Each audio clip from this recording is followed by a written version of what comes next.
ئایا بەبێ جێبەجێکردنی داواکاری جادالانە سیاسەکانی عێراق دەتوانن حکوومەت پێکبێنن لەگەڵمان ئێستا دکتۆر بیلال وەهاب شارەزا و لێکۆلەر لە واشنگتن ئینستیتیوت زۆر بەخێر بێ دکتۆر پانێلەکەت بەڕێوە دەبرد من پرسیارێک لای من دروست دەبێت دوای ئەوەی کە ڕاپۆرتەمان بیست بۆ ئەمریکیەکان قبولکەن ئێران ئەوەندە کاریگەری لەسەر عێراق بێت کە تا ئێستا وای کردو نەتوانن ڕێکەوتن بکەن و نەتوان حکوومەتش دامەزرن لە مانگی 5ەوە هەڵبژاردنەکان بوون.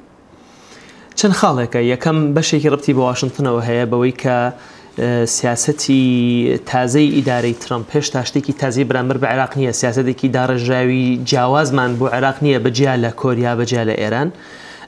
ئایا عێراق سیاسەتی خۆی پێویستە یاخود بەشێکە لە سیاسەتی ئەمریکا بەرامبەر ئێران و جیاتیکردنی ئێران ئەمە یەکلایی نەبووتەوە لەلایەکەوە. لەلایەکی تریشەوە هەر لە واشنگتن خۆیان هیلاکیەک و ماندووبوونێک لە عێراقا هەیە.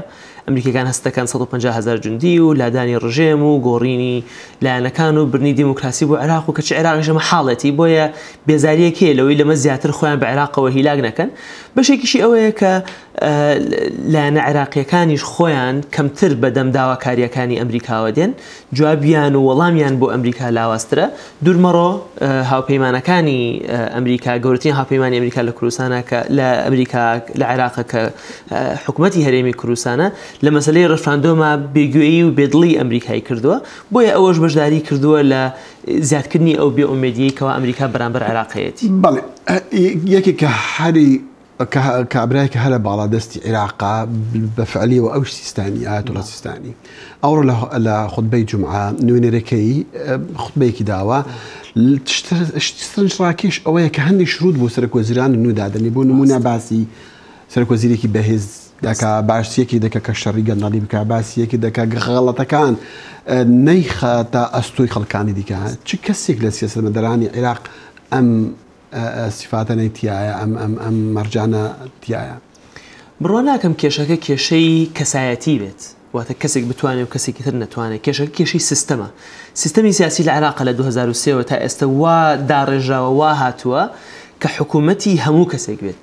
حکوومەتیش کە حکوومەتی هەموو کەسێک بوو یعنی حکوومەتی هیچ کەس نییە. بۆیە هەر کەسێک کە سەرۆکی وەزیرانە یا وەزیرە لەبەرەوەی هەموو حیزبەکانی تایە و هەموو لایەنەکانی تایە و ئامانج لەوەیە کە هەموو کەسێکی تیابێ کاتە ڕئیس وزرا هەمیشە ئەتوانێت بکاتە خەتای محافظە، کاتە بکاتە خەتای وەزیرەکان، کاتە بکاتە خەتای حیزبەکان. مەسئولیت لەلای یەک کەس نییە، بەرپرسیارەتەکە لەلای یەک کەس ڕناوەستێ. بۆیە کە شەفافیەتمان هەیە مەسئولیتمان لە عێراق زەعیفە. هەروەکو بینیمان عەبادی کاتێکە زۆری بۆ دێت ئەڵێ ئێوە بۆچی گلەی لە بەغا ئەکەن، ئێمە دەسەڵاتەکەمان داوەتە پارێزگاکان. کاتێکەوە گلەی لەکەی ئەڵێ تۆ بۆچی وەکو حکوومەتکار ناکەی ئەڵێ خەتای پەرلەمانە، پەرلەمان ئەڵێ خەتای دەستورە، دەستور ئەڵێ خەتای شیعەیە، شیعە ئەڵێ خەتای سوننەیە. بۆیە وای کردووە کە دەسەڵاتەکان ڕوون نین، خەڵکەکە تووڕەیە بەس نازانن بەسەر کیا بقێڕێنن. ئەی مەرجعی شیعە شتە دەزانی بوو ئەو شروتە دادنی بۆ یەکێک دیارە یەکێکیان لە پێش چاودانەوە یەکێکیان کە پشتیوانی لێ بکەن و بەهێزی بکەن بۆ ئەوەی داواکاریەکە لە مەسەلەی چکە یەکێکتر لە داواکاریەکانەوە دوو داواکاری سەرەکی هەبوو. یەکێکیانەوەیە کە داواکاری ئەو خەڵکە جێبەجێ بکرێت لە مەسەلەی ئاو و کارەبا و پێداویستیەکان. دووەمەوەیە کە بە زووترین کات حکوومەت تەشکیل بکرێت. سەدر ئەگەر جنابەت بیرێت بێ پێش هەفتەی ڕابردووتی با پەلە نەکەین لە پێکەنانی حکوومەتە.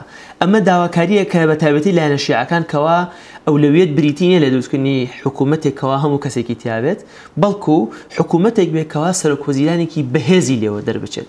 واتە ئەگەر پێویستی کرد هەندێک لە لایەنە شیعەکان لەناو حکوومەتە بن و هەندێکی تیانە بن قیناکە ئامانجەوە نییە کە هەموو شیعەکان لە حکوومەتە بن یا هەموو لایەنەکان لە حکوومەتە بن، بەڵکو بێ حکوومەتێک بێکەوە دەسەڵاتێکی وازح و ڕێکوپێکی هەبێ. ئەوەی کە لە عێراقەتە ئیسە هەبووەوەیە کە هەموو لایەن و حیزبەکان لە حکوومەتان شتێکمان نەبنای معارەزە هەمووی لێ ئەخوا هەمووی لە ژوورەوەیە.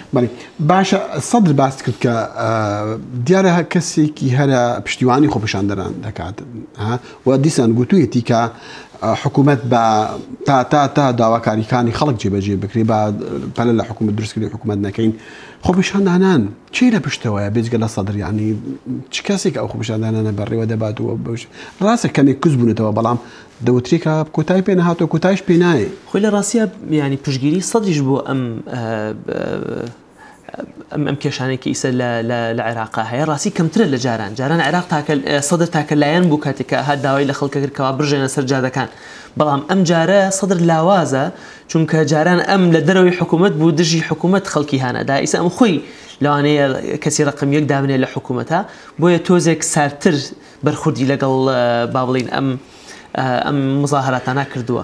ئەمەی کە هەیە بۆ وەڵامی پرسیارەکەی جەنابەت ئەوەیە کە بەڕای من ئەمە فەشەل و سەرنەکەوتنی ئیدارە و حیزبە شیعەکانن لە ئیدارەکردنی عێراقە بۆیە تووڕێیەکە لە هەموو لایەنەکە نەک لە لایەنێک بەجیا. دکتۆر بیلال زۆر سوپاس. دکتۆر بیلال وەهاب شارەزای و لێکۆلەر لە واشنگتن ئینستیتیوت میوانی کۆت کۆنەکشن بوو.